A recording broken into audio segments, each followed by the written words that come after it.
Oke, Assalamualaikum warahmatullahi wabarakatuh. Kita masuk ke pertemuan ke-7, yaitu masih dalam kaitan dengan tugas marketer yang keempat, membangun merek yang kuat. Setelah pertemuan ke-6 kemarin kita membahas segmentasi, targeting, dan positioning, pada pertemuan ke-7 ini kita akan membahas mengenai keunggulan kompetitif dan brand. Ya. Nah, apa itu brand? Brand adalah nama, simbol, atau desain, atau kombinasinya tentunya untuk mengidentifikasi produk atau jasa perusahaan tertentu dan membedakan produk jasa mereka dari kompetitor. Ya.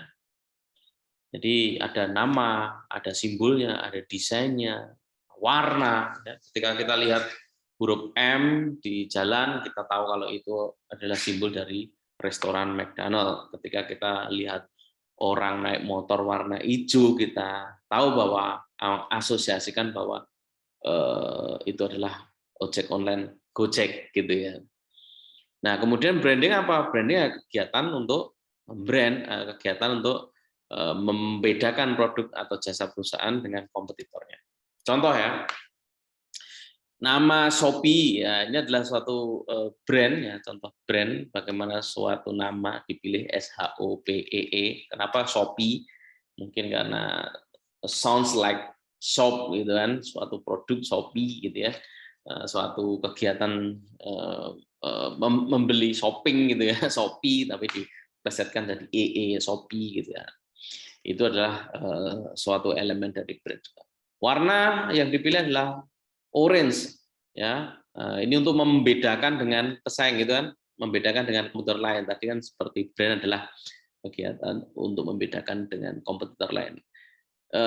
Kalau hijau berarti Tokopedia, kalau merah Bukalapak gitu ya. Sehingga Shopee mengambil warna orange.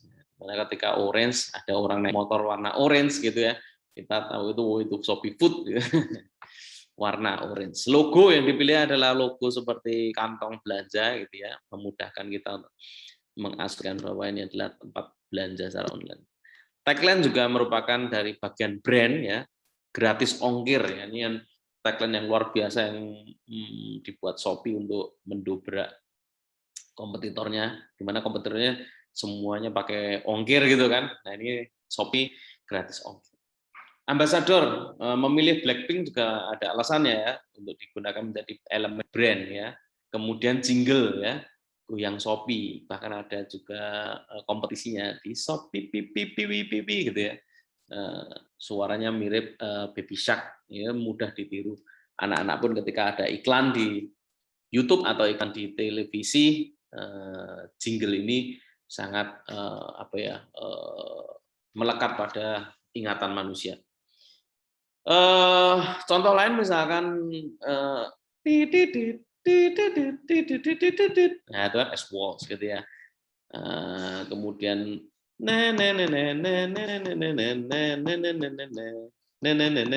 Pak Pau Megajaya itu melekat kuat di benak konsumen untuk bahkan dengan suara seperti itu pun sudah tahu bahwa itu adalah brand A, brand B gitu ya. Nah, itu tugas seorang marketing, bagaimana membuat strong brand, orang itu ingat terhadap brand kita. Ngomong-ngomong membuat strong brand, dimulai dari brand equity dulu ya, bagaimana penilaian orang terhadap brand atau jasa kita. Apa yang orang itu rasakan, apa yang orang pikirkan, apa yang orang tahu tentang produk kita. Misalkan iPhone, ya secara brand equity, awareness-nya seberapa besar, orang seberapa tahu nggak iPhone? Tahu nggak iPhone terbaru 13 Max Pro misalkan dan sebagainya. Kualitasnya apa? Apa yang kamu pikirkan tentang iPhone? Kualitasnya seperti apa? Ya, apa yang kamu asosiasikan dengan iPhone? Apakah suatu handphone yang bagaimana? Dan apakah kamu suka loyal dengan iPhone kalau ada iPhone yang baru, membeli iPhone yang baru dan sebagainya. Ini brand equity. Ya. Contoh BTS ya. Terdiri dari 7 orang dan punya branding masing-masing ya. Ada yang jago main saksofon, ada yang mukanya paling ganteng, ada yang suaranya paling unik, ada yang nyanyinya paling bagus, ada yang ngedance-nya paling pinter, ada yang nge-rap-nya paling pinter, ada yang pinter bikin lagu gitu ya. Sehingga masing-masing punya brand yang sendiri digabungkan menjadi suatu grup vokal BTS yang luar biasa, dahsyat sekali. Kalian jadi ARMY juga enggak? Nah, bagaimana membuat brand yang kuat? Yang pertama, memilih elemen brand yang benar, kemudian membuat produk serta program pemasaran yang sesuai, dan mengasosiasikan hal lain sesuai dengan brand yang kita inginkan. Contoh, ada yang tahu MS Glow ya? MS Glow luar biasa, ini produknya Mas Gilang ya, MS Glow for Men gitu. Ada maskulin, ya, ini kalau MS Glow kan untuk cewek-cewek lah, dia MS Glow for Men.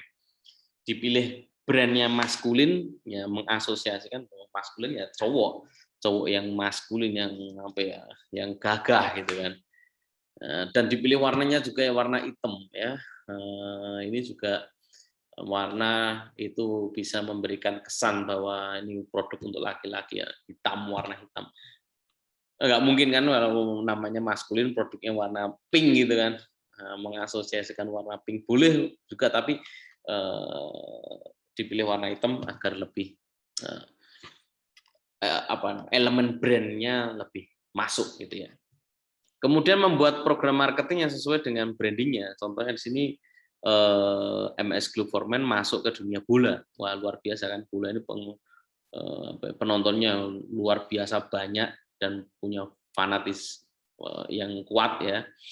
Sehingga diharapkan laki-laki target market mereka itu menggunakan juga MS Glow for Men gitu ya. Makanya sampai menjadi sponsor Arema FC, sama Mas Gilang juga jadi direktur ya atau presiden Arema FC, juga MS Glow masuk ke mensponsori PON di Papua. Ini adalah usaha program marketing yang sesuai dengan target market.